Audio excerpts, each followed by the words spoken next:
Afternoon, everybody. Okay, thank you. How are you? Hi. Has the president made up his mind about a timeline for tariffs on the EU? No, he has not. And will it be a one-size-fit-all, or will it be differentiated among governments? I won't get ahead of the president on tariffs when it comes to the European Union.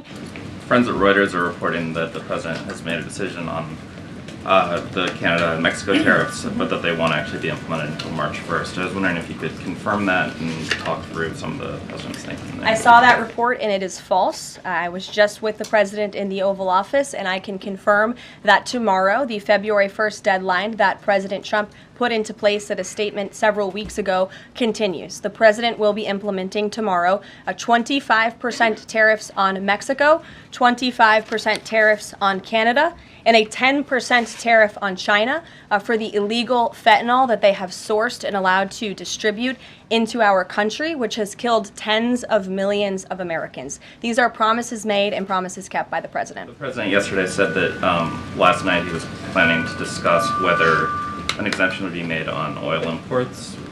Do you have any information on what decision he made there, or will there be exemptions at all offered under this? I don't have an update or readout for you on the exemptions, but those tariffs will be for public consumption in about 24 hours tomorrow, so you can read them then. The Canadian Prime Minister said today that if the U.S. imposes tariffs, he will respond and he will not relent until the tariffs are removed. Are we seeing the start of a trade war with Canada?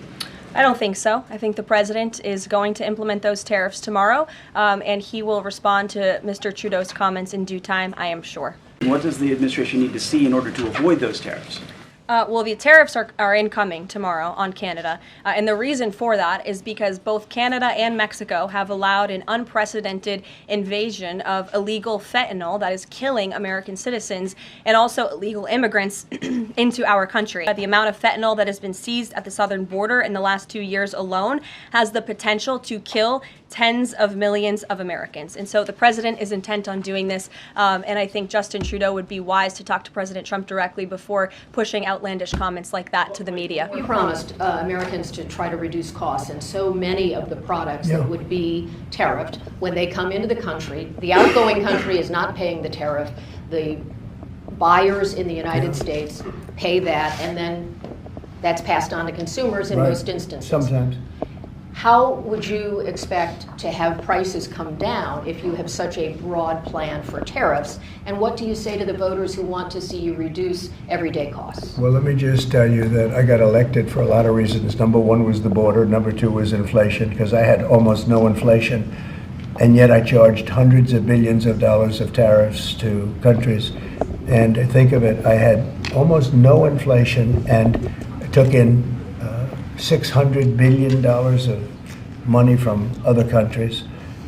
And tariffs don't cause inflation, they cause success, cause big success. So we're going to have great success. There could be some temporary short-term disruption, and people will understand that. I had that when I negotiated some of the good deals for the farmers, and unfortunately those deals have been led astray by Biden and his people because they didn't enforce the deal. But the tariffs are going to make us very rich and very strong, and we're going to treat other countries very fairly.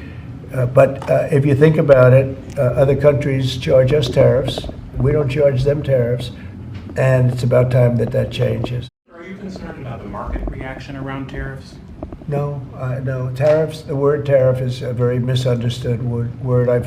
You've heard me say, I say it kiddingly, but it's one of the most beautiful words in the dictionary. Really is.